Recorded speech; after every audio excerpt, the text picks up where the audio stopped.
The average modern One Piece game isn't great, which may be decent waters for East Blue Brawls to swim in. This official Roblox mod is just de facto within striking distance of its proper game One Piece cousins just by being kind of serviceable, right?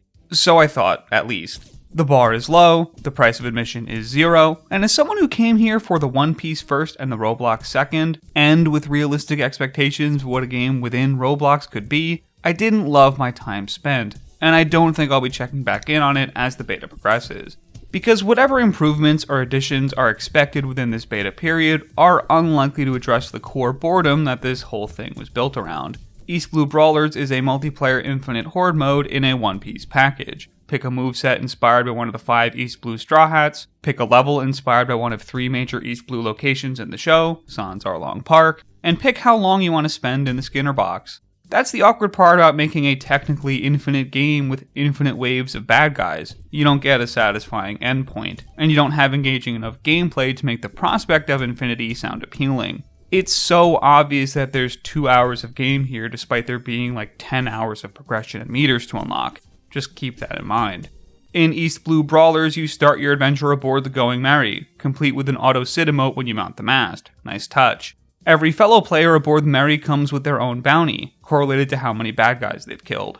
If you want to develop a fearsome bounty of your own, you'll have to make your way to the Marine base at Shelltown, then escalate your way to Buggy's tent and the Baratie respectively, each with their own increasingly challenging goons. I definitely had an "oh, is this it" moment once I got my bearings.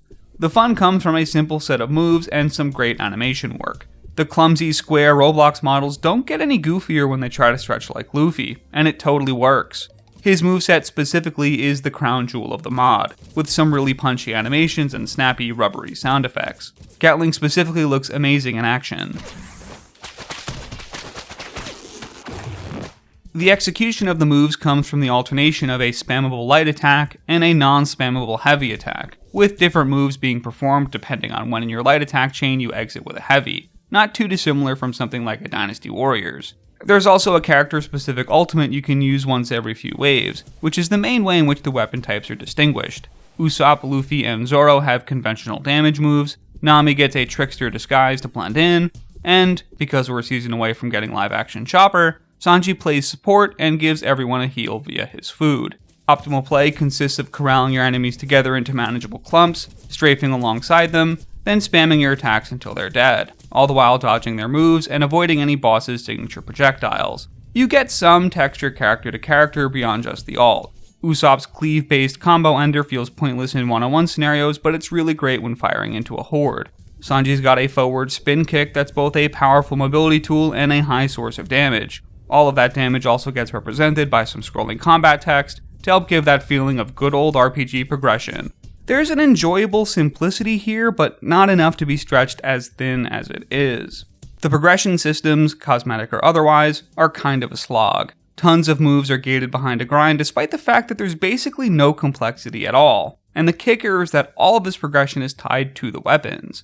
Even if you did like the game and wanted to push for those unlocks, you're basically pigeonholed into playing the same weapon over and over again because none of your stats carry over to the other weapons. Every wave and every level is just an identical slosh of nameless goons, and they're designed in such a way that a party or single player can handle the same challenge, so there really isn't any interesting team play opportunities either.